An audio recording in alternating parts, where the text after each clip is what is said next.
Bonjour à tous, bienvenue pour cette nouvelle vidéo dans laquelle on va se focaliser ici sur un court extrait d'une vidéo de Karim Al-Hanifi, chercheur en religion comparée, au sujet des erreurs de copistes. Donc ce qu'on va faire, c'est qu'on va écouter l'extrait en question, il dure 1 minute et on se retrouve juste derrière pour le commenter. Tu as donc dans l'Ancien Testament en fait Nombre, donc c'est dans la Torah, Nombre au chapitre 3 verset 39. Donc, comme pour Marc chapitre 5 verset 41, on va voir qu'il existe deux soucis majeurs dans ce simple verset.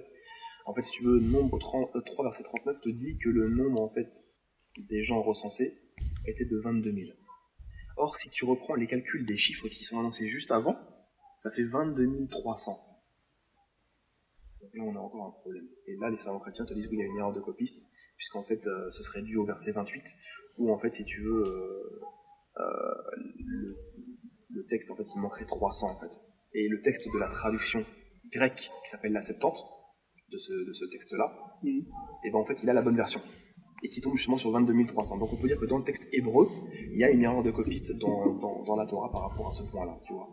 Donc ça pose problème, encore une fois. Un être humain vient corriger mathématiquement le divin. Donc voilà, Karim, je vais résumer ce qu'il dit rapidement. Karim pointe ici un problème dans le verset 3,39, donc il donne le nombre de Lévites en donnant le nombre de 22 000. Et lorsqu'on prend les versets précédents, c'est-à-dire le 22, le 28 et le 34, qui donne donc en fait des nombres de familles de Lévites, ça donne les nombres de 7500, 8600 et 6200. Et quand on fait la somme donc de ces trois nombres, on ne tombe pas sur 22 000 mais sur 22 300. Donc il conclut une erreur de copiste. Il dit également que dans la Septante, c'est-à-dire la version grecque de l'Ancien Testament, il y aurait ce qu'il considère être la bonne version, c'est-à-dire 22 300. Je vais développer le commentaire ici en 3 points assez simples. Le premier qui va être très factuel. Lorsqu'on regarde dans la Septante, ici au verset 3,39, on voit 22 000 et non pas 22 300. Donc je créditais Karim d'un minimum de sérieux. Je suis parti, j'ai appelé un ami éditeur à moi, donc il m'a fait parvenir la Septante, donc c'est celle-là qui fait référence, donc celle de Alfred Ralph. Et donc je suis parti vérifier. Et ici, on voit au verset 39, 22 000 en fait. Vous pouvez screener et vérifier. Donc, on voit 22 000 et non pas 22 300. Et dans les notes de bas de page d'ici, vous voyez, ça passe de 38 à 40. Donc, au verset 39, il n'est pas fait mention d'une variante. Donc, je sais pas, est-ce qu'il a déterré je sais pas moi, une septante de son jardin. En fait, bon, voilà, pour être clair, je pense qu'il s'est complètement planté ici. Le problème, c'est qu'il s'est planté en 2012 et qu'il reposte ça en 2016.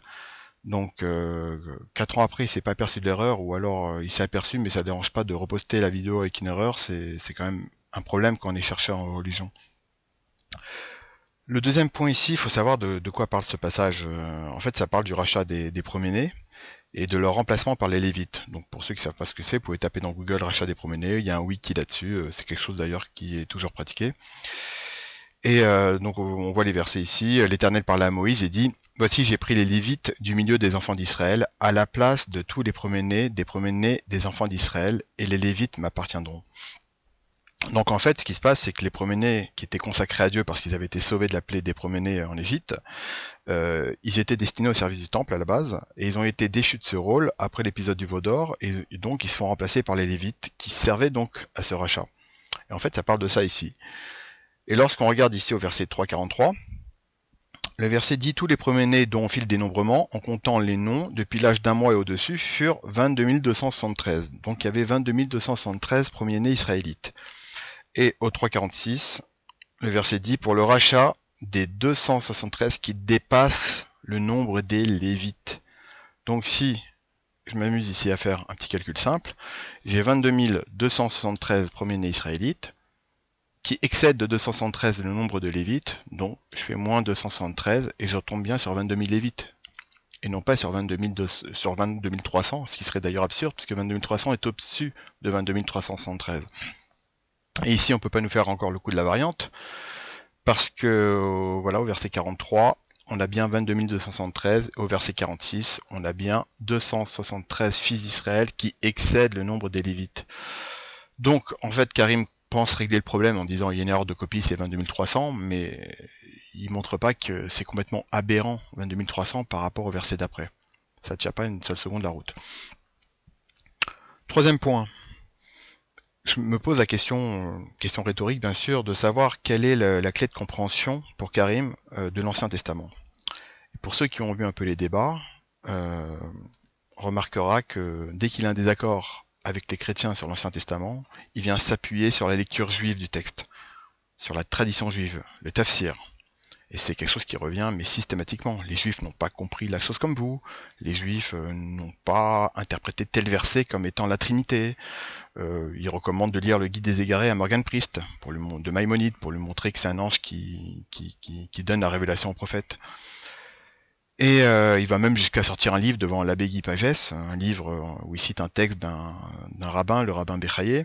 D'ailleurs, un texte interpolé parce qu'il prend en compte des crochets qui ne sont pas dans le texte de source. Je ferai peut-être une vidéo là-dessus. Bien sûr.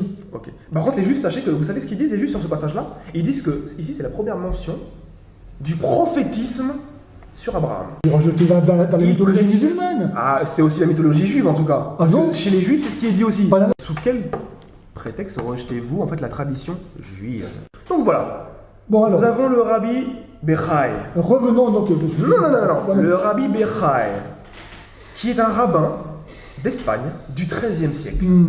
Regardez, je voulais ramener avec vous parce que je l'ai ramené ici, comme ça au moins vous aurez la vue des Juifs et des grandes autorités vis-à-vis de ce passage-là. Et tu vois, les enfants d'Israël, eux, ils ont bien compris les textes. Puisque tous les Juifs et les enfants d'Israël ont eu ce même problème. Ils ne reconnaissent pas ce que vous dites.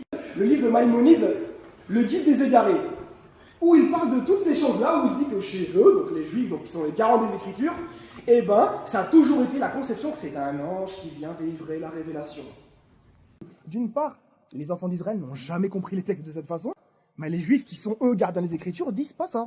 Vous prenez les exégèses juives, vous allez voir Rachi par exemple, le plus grand exégète chez eux. Et donc il dit que le plus grand exégète chez les Juifs, c'est Rachi. Donc la question que je me pose ici, c'est pourquoi il n'a pas pris Rachi? Quand on va regarder dans Rachi, il pose ici la même question de Karim. C'est-à-dire, il dit, mais quand on fait le compte ici, tu aperçois que tu trouves 300 de plus. Et donc il refait le compte, les enfants de Gershon, étaient de temps, etc. Mais évidemment, il ne conclut pas à l'erreur de copiste. Il ramène une explication. Et en fait, il explique que les 300 qui manquent, c'était eux-mêmes des premiers-nés lévites. Donc, de par leur nature de premiers-nés, ils ne se font pas remplacer parce que ils sont consacrés à Dieu et lévites. Donc, étant donné qu'ils sont exemptés du rachat, ils ne peuvent pas servir au rachat des premiers-nés israélites. Et c'est pour ça qu'ils ne font pas partie du compte. Rachi, 11e siècle, qui donne déjà de l'information. Et donc, il source son explication de Bekorot 5a. Donc, c'est un traité de Agmara. Et lorsque vous allez voir dans Bekorot, vous voyez ici que c'est un certain Konterokos, donc un Romain, qui pose la question au rabbin Yochanan ben Zakkai, donc qui était un Tana de la Mishnah. Donc Yochanan ben Zakkai, qui a vécu, qui est né en moins 47 et qui est mort en 73, donc c'est-à-dire il y a 2000 ans. Il y a 2000 ans, un Romain pose la question à un docteur de la loi, qui lui donne la réponse. 2000 ans plus tard, un autre Romain, de son prénom, qu'on appelle Karim, qui pose la même question et qui conclut hâtivement à une erreur de copiste.